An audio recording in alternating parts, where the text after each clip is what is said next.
minutes for questions. So I want to start off. It sounds like one of the easier things that we may be able to do as a result of this forum is to try to develop partnerships between the public and private sectors to increase awareness about this issue. And so I want to ask a question to the Secretaries of State, Secretary Kim and Elizabeth Taylor's husband over there. What advice do you have for reaching small business owners and helping them to understand the types of assistance that your offices can provide? And have you worked in partnership with the private sector in order to disseminate that message? You'll never make me go last again. I think the biggest thing is just taking a lean forward approach and trying to reach out through the corporate division, reach out to the corporate division via email, whatever the case may be, and let people know that you're doing something about this. Because that seems to me, in my experience, has been 98% of the problem. Is just getting the message out to people so they know that you're trying to do something about it. And once you have a forum identified, whether it's working with the FTC or whether it's working with the Secret Service, and forgive me, the FTC, the Secret Service is a lot more interesting sounding than the FTC, and people will come to that. Obviously, the FTC should be a partner, can be, I'm confident, a very good partner. But once those forums are set up, Rotary clubs are terrific. In Maine, the Chambers of Commerce have their monthly Case and Issues forum, which are usually broadcast on local cable access channels. So you can kind of get a maximum reach with that. And I think in doing that, you've really gotten about 75 or 80% of the people at the table.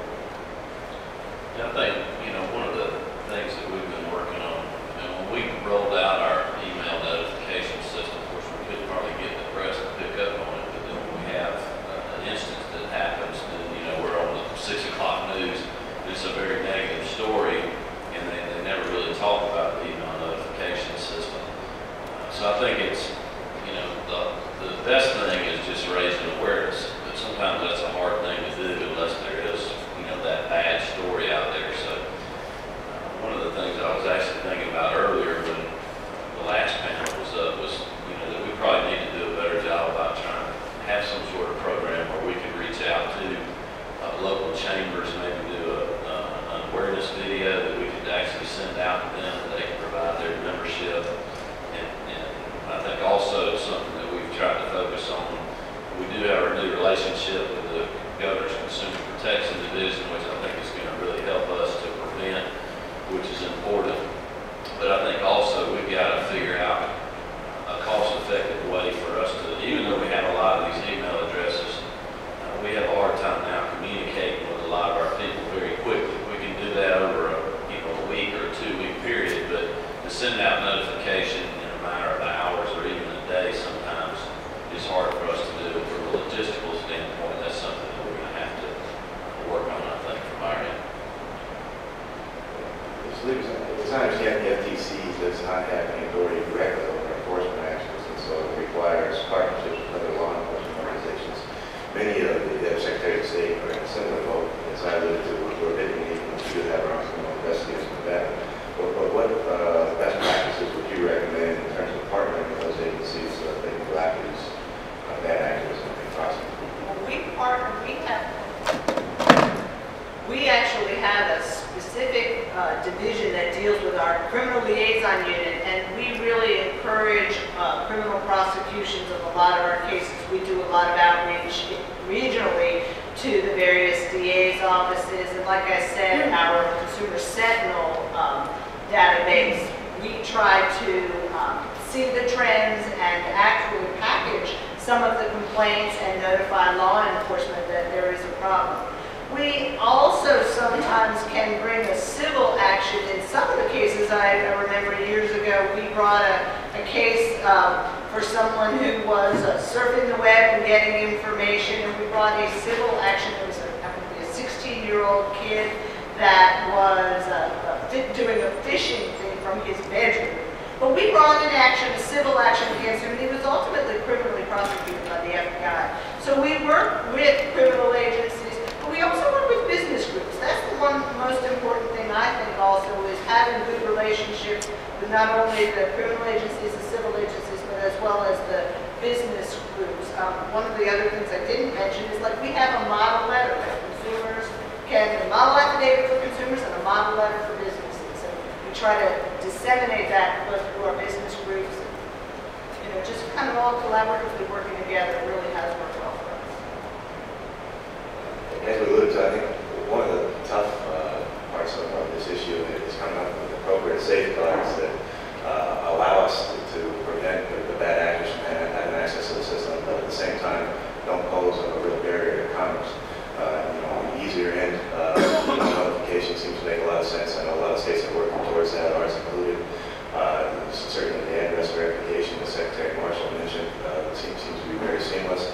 On the other end of the scale, it was suggested by Ms. Cannavon that her victim had asked the question as to why Secretaries of State don't require photo ID or some kind of identification before they allow you to change the filing. And that's certainly an issue that's very familiar to this organization.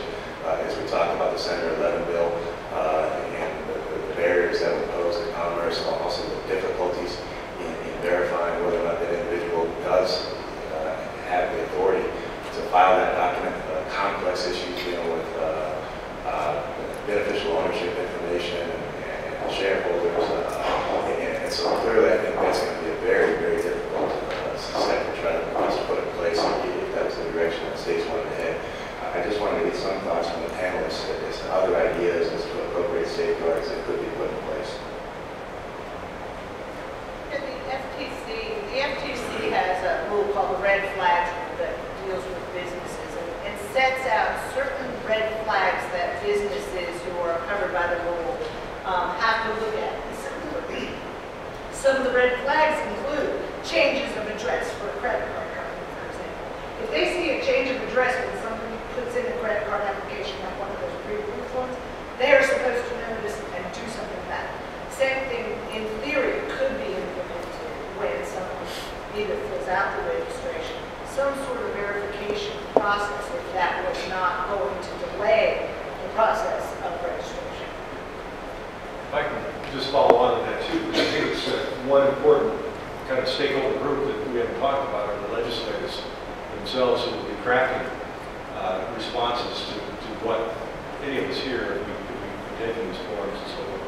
I think it's important to bring the legislators in on the process early on so that there can be more of a concerted effort as opposed to piecemealing pieces of legislation around like that. I think it would be very important for all of us to consider.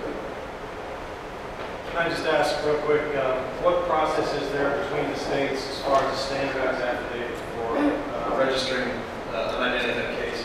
This is a cross-state boundary line issue.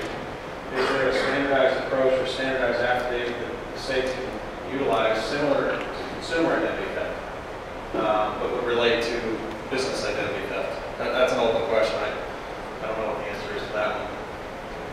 You can say maybe cooperation. Yeah, I would just add that, so Dun Bradstreet, but other companies in our same industry are interested in hearing from small businesses or any company that has their identity stolen, because that obviously helps us in what we do in our database, and it also helps the information customer.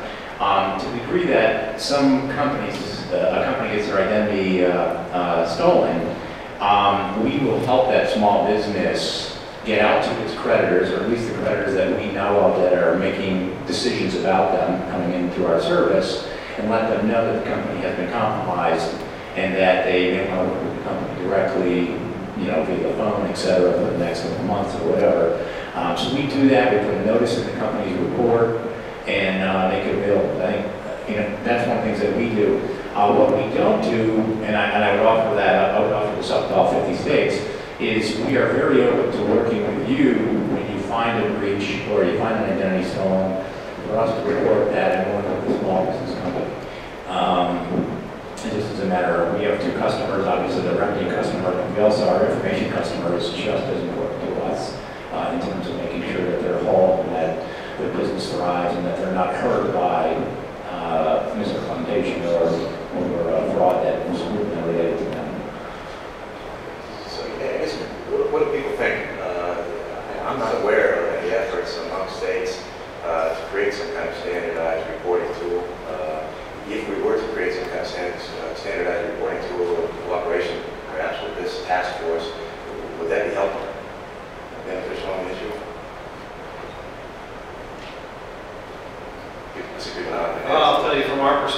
we're assisting a victim of identity theft, when we're dealing with a victim, their issue is not just in one state typically. It's across states. For us to be able to assist a victim of identity theft, we need to be able to have a standardized approach like that. Every state has a different set of rules, regulations, rights, so on and so forth. And we've had a hard task of looking at all 50 states ourselves and figuring out how do we assist a victim in North Carolina when they may have a problem in Texas. So a standardized approach would be very beneficial from a victim assistance perspective. Yeah, and I have to walk on the edge here of not doing a product pitch, but I would offer up that we are very open to when a company has had their identity stolen, to offer up monitoring of that company's report for their own benefit, so they would see any changes that would occur for up to 12 months.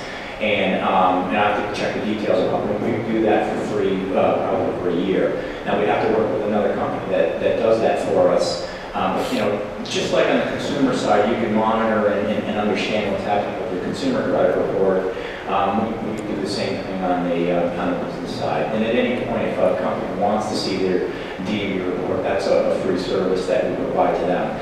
And so as we learn about this identity theft, or an address change, or a corporate registration that changes, which then ends up in our report, they would also see those kind of as a central place that they can see the changes that are made, things that we provide.